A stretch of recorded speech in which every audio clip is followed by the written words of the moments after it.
రోజుల కోర్సు పూర్తి చేస్తే చాలు 100% ప్లేస్మెంట్ సపోర్ట్ తో సాఫ్ట్వేర్ జాబ్ మీ సొంతం. వెంటనే కోడ్ జ్ఞాన్ డెస్టినేషన్ ని సంప్రదించండి.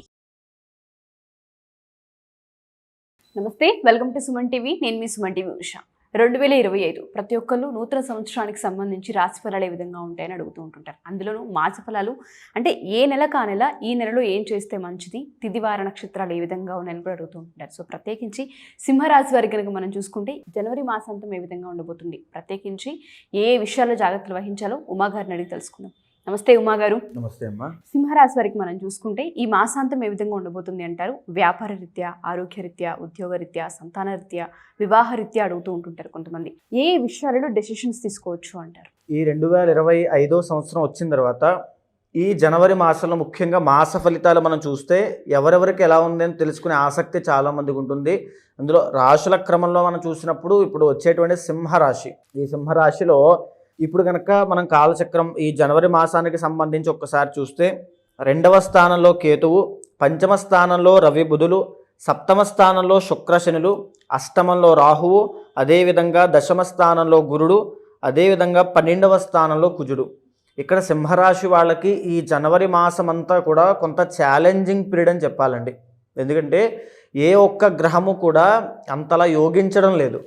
సో జనవరి మాసంలో 2వ స్థానంలో కేతు ఉన్న కారణంగా ఆర్థికమైనటువంటి సంక్షోభాన్ని, ఆర్థికంగా, మానసికంగా, శారీరకంగా శ్రమ అనేటువంటిది ఎక్కువ అవుతుంది. అయితే ఈ సింహరాశి వాళ్ళు బయటికి నవ్వుతూ ఉంటారు, కానీ లోపల లోపల చాలా విపరీతమైన టెన్షన్లు, ఏం జరుగుతుంది ఏంటనేటువంటి ఆలోచనలు, మానసిక ఒత్తిడి చాలా ఎక్కువగా ఉంటుంది పై వాళ్ళ చేత.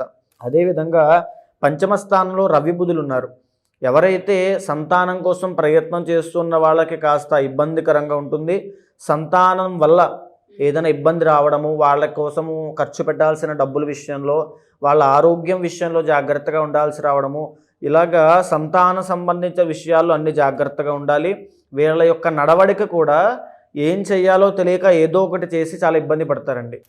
ఈ జనవరి మాసంలో వాళ్ళకి ఆ రకమైనటువంటి ఫ్లక్చుయేషన్స్ ఉంటాయి. 7th హౌస్లో శుక్ర శనులు ఉండడం వల్ల భార్య లేదా భర్త వల్ల ఏదో ఒక చిన్న చిన్న సమస్య రావడము, అదేవిధంగా వాళ్ళ నుంచి ఏదైనా చిన్న వేధింపులు అవ్వచ్చు. వైవాహిక జీవితంలో మాకు సమస్యలు ఉన్నాయి అనుకున్న వాళ్ళు ఈ మాసము ముఖ్యంగా మహాలక్ష్మీదేవి దర్శనం చేసుకోండి, లేకపోతే ఆ సమస్యలు ఇంకా పెరుగుతాయి.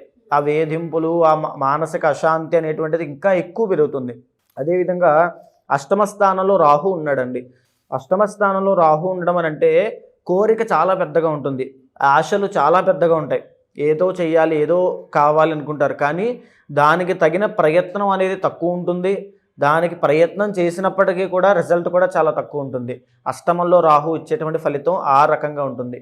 కాబట్టి ఈ యొక్క సింహరాశి వాళ్ళు ఎక్స్పెక్టేషన్ ఆల్వేస్ హట్స్ అన్నట్టుగా ఈ జనవరి మాసంలో ఏదో ఒక అన్సాటిస్ఫైడ్, ఒక అసంతృప్తి ఉంటూ వెలితిగా ఏదో కనబడుతూనే ఉంటుంది ఖచ్చితంగా. అదేవిధంగా ఇంకా దశమ స్థానంలో గురుడు. 10వ స్థానంలో గురుడు వల్ల చేసేటువంటి వృత్తి లేదా వ్యాపారంలో అంత హైప్స్ ఉండవు, డౌన్ఫాల్ ఉండదు, సామాన్యంగానే ఉంటుంది మిక్స్డ్గా వృత్తి వ్యాపారాల విషయంలో. కానీ నూతన వ్యాపారం పెట్టాలనుకున్న వాళ్ళు, నూతన ఉద్యోగంలో జాయిన్ అవ్వాలి ప్రయత్నం చేస్తున్న వాళ్ళకి మాత్రం అంత కలిసి వచ్చేటువంటి మాసము జనవరి మాసం కాదు. ఓవరాల్గా సింహరాశి వాళ్ళకి బిలో యావరేజ్ అని చెప్పాలండి. ఈ జనవరి మాసం అంతా ఖచ్చితంగా ఏదో ఒక స్ట్రగుల్, అంటే వీళ్ళ ప్రమేయం లేకపోయినా వీళ్ళ యొక్క కష్టము, అంటే వీళ్ళు ఏం తప్పు చేయకపోయినా ఏదో విధంగా బ్లేమ్ అవుతుంటారు. వీళ్ళ ప్రమేయం లేకపోయినా అనవసరమైన మాటలు పడడము, అవమానపడము, ఆర్థికమైన వేధింపులు, అప్పులు చేయాల్సి రావడము, ఏదో ఒక తెలియని వెలితి జీవితంలో ఈ జనవరి మాసంలో కనిపిస్తూనే ఉంటుంది. అదేవిధంగా ఇంకా 12వ స్థానంలో కుజుడు. ఈ 12వ స్థానంలో కుజుడు ఉన్నప్పుడు, అందులోనూ కుజుడు కర్కాటకంలో నీచ స్థితి పట్టి స్తంభించి ఉన్నాడు. ఈ జనవరి మాసంలోనే మళ్ళీ మిథునంలోకి మారుతున్నాడండి. కాబట్టి ఈ 12వ స్థానంలో జరగడం వల్ల శత్రువులు పెరగడము, శత్రువుల యొక్క ప్లాన్స్కి, వాళ్ళ యొక్క ప్రణాళికలకి వీళ్ళు గురవుతారు, దొరికేస్తారు ఈ జనవరి మాసంలో. కాబట్టి శత్రువుల మీద విజయం సాధించాలనుకుంటే సుబ్రహ్మణ్య ఆరాధన చేయాలి. వీళ్ళు సుబ్రహ్మణ్య దర్శనం చేసుకోవాలి. ఎప్పుడైతే కుజుడు బాగాలేదో ఆరోగ్యం పట్ల కూడా చాలా శ్రద్ధ తీసుకోవాలి, టైంకి ఫుడ్ తీసుకోవాలి. రక్త దోషం అనేటువంటిది కనబడుతోంది, బ్లడ్ ఇన్ఫెక్షన్స్ అవ్వచ్చు, రక్త దోషం అవ్వచ్చు, ఏదైనా సరే ఈ రక్తదోషం అనేటువంటి సింహరాశి వాళ్ళకి కనబడుతుంది. జనవరి 23 తర్వాత మిథునంలోకి వెళ్ళిన తర్వాత 11వ స్థానంలో కుజస్తంభన పట్టిన తర్వాత మధ్యలో అంటే జనవరి 23 తర్వాత నుంచి మళ్ళీ బాగుంటుంది వీళ్ళకి. కాస్త మంచి ఫలితాలు అంటే నెలాఖరికి వచ్చేసరికి కాస్త అన్నీ కూడా మళ్ళీ సమకూరేటువంటి సంతృప్తి సమకూరేటువంటి అవకాశాలు ఎక్కువ కనబడుతున్నాయి. కానీ ఓవరాల్గా సింహరాశి వాళ్ళకి జనవరి మాసము ఒక బిలో యావరేజ్ అని చెప్పాలి. కాబట్టి ఖచ్చితంగా మహాలక్ష్మీదేవి సుబ్రహ్మణ్య ఆరాధన చేస్తూ ఇంకా ఏమి చేయాలి, ఆర్థిక ఇబ్బందులు పడకుండా ఉండాలి అనుకుంటే వినాయకుడి యొక్క ఆరాధన. ఎందుకంటే 2వ స్థానంలో కేతు ఉన్నాడు కదండి, కేతుకు అధిపతి వినాయకుడు.